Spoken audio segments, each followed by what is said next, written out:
ഭാര്യമാരോട് നല്ല രൂപത്തിൽ പെരുമാറണം. ഭർത്താക്കന്മാരോട് ഭാര്യമാരും നല്ല രൂപത്തിൽ പെരുമാറണം.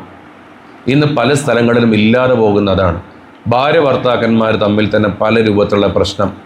പരിശുദ്ധ ഖുർആൻ ഭാര്യ ഭർത്താക്കന്മാർ തമ്മിലുള്ള ജീവിതത്തെ ഉപമിച്ചത് എന്തിനോടാ?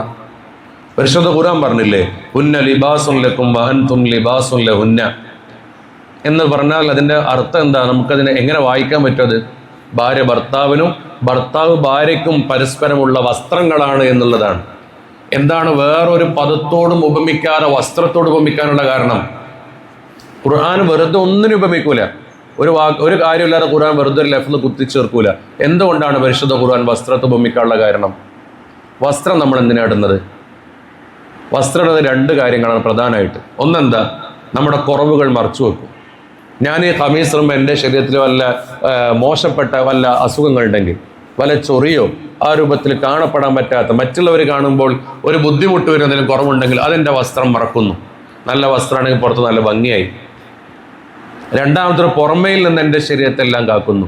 ചൂടായിക്കോട്ടെ, വെയിലായിക്കോട്ടെ, തണുപ്പായിക്കോട്ടെ, എല്ലാത്തിനെയും എൻ്റെ വസ്ത്രം എന്നെ കാത്ത് രക്ഷിക്കുന്നുണ്ട്.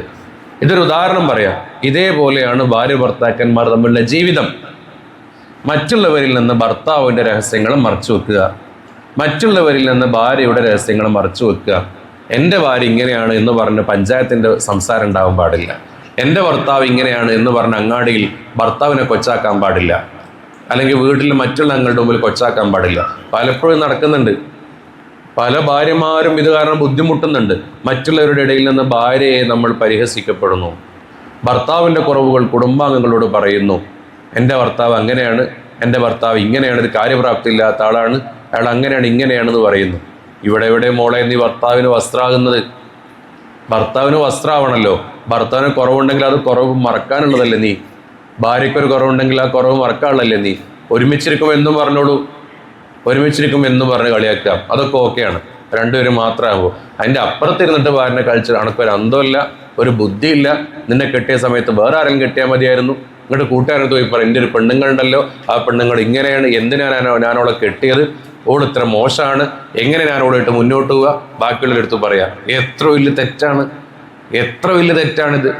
ഇതേപോലെ ഭർത്താവിനെ കുറിച്ച് ബാക്കി കൂട്ടുകാരികളോട് പറയാം, നിന്റെ ഭർത്താവ് എത്ര അടിപൊളിയാണ്, എൻ്റെ ഭർത്താവ് ഇങ്ങനെയാണ്, എൻ്റെ ഭർത്താവ് അങ്ങനെയാണ്. ഇതേപോലെ ഭാര്യനെ കുറിച്ച് പറയാൻ ചെയ്യാൻ പാടില്ല. വസ്ത്രമാണ്. എല്ലാ ന്യൂനതയും മറക്കണം. ഇതിൻ്റെ പേരിൽ എത്രയോ ആളുകൾ കണ്ണീര് കുടിച്ചതുണ്ട്. ഒരിക്കലും ഭാര്യയുടെ കുറവുകൾ പരസ്യപ്പെടുത്തരുത്, ഭർത്താവിൻ്റെ കുറവുകൾ ആരും പരസ്യപ്പെടുത്തരുത്, ഭാര്യയും പരസ്യപ്പെടുത്തരുത്.